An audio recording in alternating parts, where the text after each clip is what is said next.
Alright guys, welcome back to the channel. Welcome if you're new. Thank you for taking time out of your day to check the video out. We have more PlayStation news, rumors, and leaks to go over and cover here today. So we're going to get right into the first topic, which talks about a potential leaker giving us some interesting information about some upcoming PlayStation exclusives.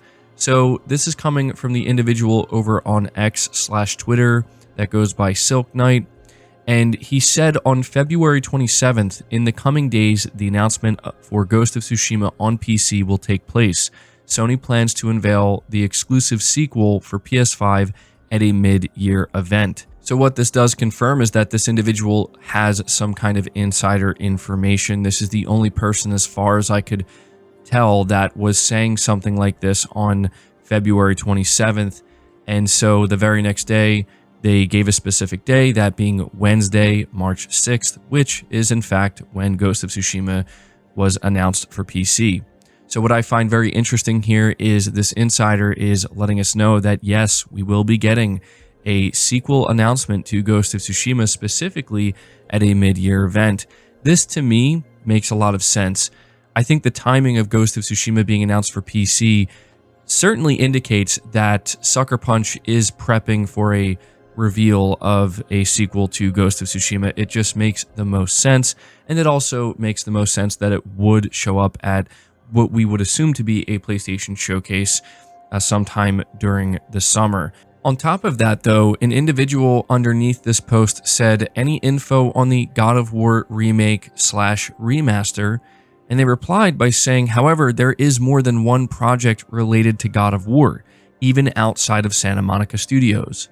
So this is very interesting to me, because what they are claiming is that there is obviously a God of War project being worked on internally at Santa Monica Studio, which I think is safe to assume, but that there is a second God of War related project that is being worked on outside of Santa Monica. Now, the big question here is who is working on said God of War project? Is it another PlayStation studio? Could it be a third-party developer? If I had to guess, if this is to be believed, it would be a internal PlayStation studio. But then the next question is, which one? And then a follow-up question is, what exactly would this God of War project be? Some people are speculating that he is referencing the standalone, but smaller Atreus game, and maybe that's true. I guess we will have to wait to find out. But obviously, before we move on to the next topic, take everything here with a grain of salt. You guys know the drill by now. Moving on to the next topic, we're talking about Final Fantasy VII Remake as well as Rebirth. Came across an article here from WCCF Tech. Final Fantasy VII Remake and the recently released second part of the Remake trilogy, Final Fantasy VII Rebirth, won't be coming to rival platforms. Being dubbed a PlayStation console exclusive for 1 year, many Xbox fans hoped that the beloved remake of the 1997 classic would hit the platform at some point. After all, the game ended up releasing on PC in 2021 as well. Earlier this year, Windows Central's Jez Corden said that he had tentative evidence that there are discussions about an Xbox port of the game. According to Sony Interactive Entertainment's VP of Second and Third-Party Content Ventures and Strategic Initiatives, Christian Svensson, however, both 2020's Remake and Rebirth have been secured as console exclusives forever. Svensson said as much in an interview with the Washington Post. Securing Remake and Rebirth as console exclusives is a feather in the PlayStation cap. It's part of recognizing the original game's importance as a defining game for the PlayStation experience, said Christian Svensson, Vice President of Second and Third-Party Content Ventures and Strategic Initiatives at SIE. Additionally, the article reads, Svensson said console exclusivity was mutually desired when the Remake project fired up. Interestingly, the article from known journalist Gene Park initially mentioned the entire Remake trilogy to remain console exclusive, but he later amended his article to only mention Remake and Rebirth. I am clarifying the second point. It was a mistake on my part to write the sentence like that, Park wrote on X. The entire FF7 trilogy is not yet confirmed to be Sony exclusive. The article has been amended to only mention Remake and Rebirth. And so, yeah, it doesn't get any more clear than that. Both Sony and Square Enix have come out, they've done an interview, and they confirmed that both Remake and Rebirth are exclusive and will remain exclusive to PlayStation. To me, that's not very surprising. And I think it was smart of Gene Park to amend his article because, yeah, Sony did not, nor did Square Enix, explicitly confirm that Part 3 will also be exclusive. It is, however, extremely likely that Part 3 will be PlayStation exclusive, and that when these deals, or when this deal was made, it was to include the third part as well. So there you have it when it comes to FF7 Remake and Rebirth. We're moving on to the next topic, though, which talks about Spider-Man DLC and how Insomniac seemingly leaked this out themselves mistakenly. This is being reported by VGC. The latest update for Spider-Man 2 accidentally gives players access to developer Insomniac Games debug tools. The version 1.002 update, which went live yesterday, adds a new game plus, which includes new features including the ability to go beyond the base game's level cap, unlock new symbiote suit styles, and upgrade gadgets with golden styles. Other new features added in the update include the ability to replay missions and the ability to change the time of day in the post-game. However, players soon discovered that it also unlocked access to the game's debug menus, which are used during development to skip to certain parts of the game, perform diagnostics, and turn on various modifications. Some players are also suggesting that the debug menu lists missions which aren't in the game and could be DLC, relating to a separate character who hasn't yet appeared in the game, Beetle. In the Spider-Man comics, Beetle is a villain who's also the daughter of Tombstone, a character who already features in the game.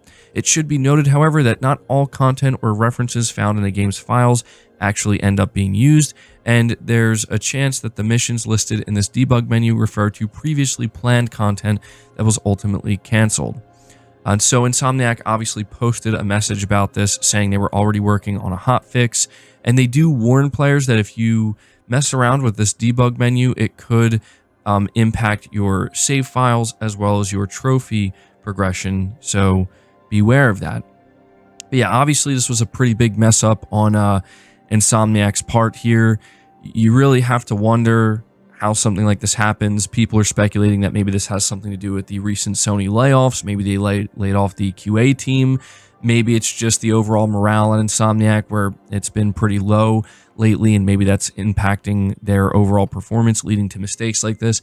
But either way, it does seem likely we are going to get some type of Beetle DLC, because when you look at everything that was listed there in the debug menu for this potential DLC, I mean, it pretty much laid out what looked to be an entire DLC from start to finish. But yeah, I guess at this point we'll just have to, again, wait patiently for Insomniac to announce any type of official DLC.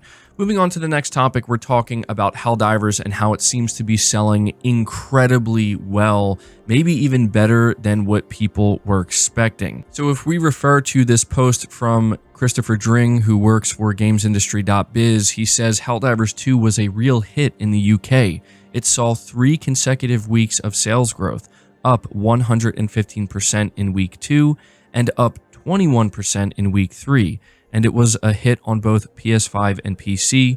He also states here that 57% of sales were on PS5, so the remainder were obviously on PC. He then finishes it off by saying this is GSD data covering physical and digital. So that's very important to note here. This is not just covering physical, this is both physical and digital, so it paints a much clearer picture of just how well Helldivers 2 is doing.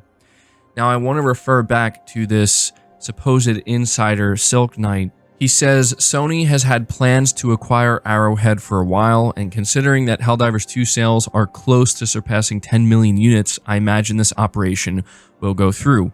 Now, obviously, a lot of people were quick to dismiss this, saying there's no way Helldivers 2 is close to selling 10 million units. But if we look at this data from GamesIndustry.biz, it paints a very clear picture that this game is selling like crazy, way more than expected, and the sales are just increasing week over week.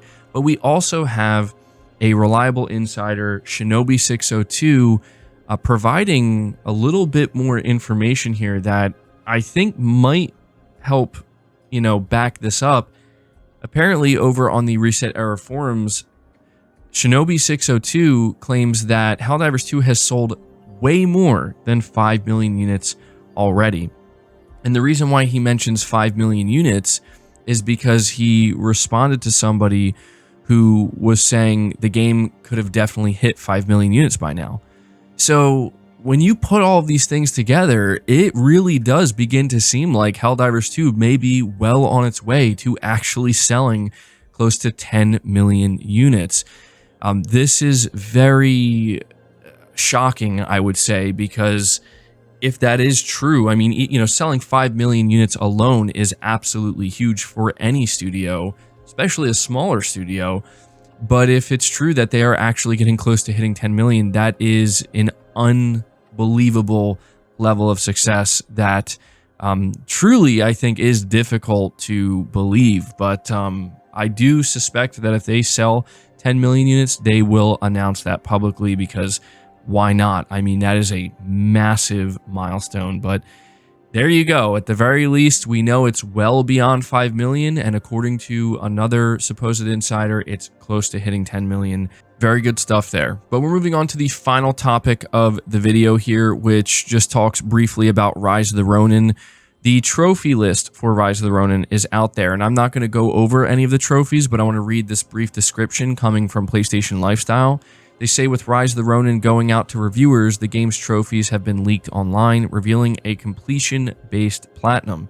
The trophy list is somewhat reminiscent of Ghost of Tsushima's trophies in that they require chasing collectibles, completing side quests and activities, and completing tasks like mastering the dojo in historical Japan. And so, looking over the list, again, I'm not spoiling anything. It doesn't seem as though there are any trophies here that are tethered to difficulty, just completion. So yeah, let me know if, first off, if you're planning on picking up Rise of the Ronin, and second off, if you are planning to actually go for the platinum. But that's going to do it for this video, guys. I hope you did enjoy it. I hope you found it informative. If you did, be sure to leave the video a like, subscribe to the channel if you're new, hit the bell notification icon, and feel free to share this video out on top of all that. But until next time, guys, take care.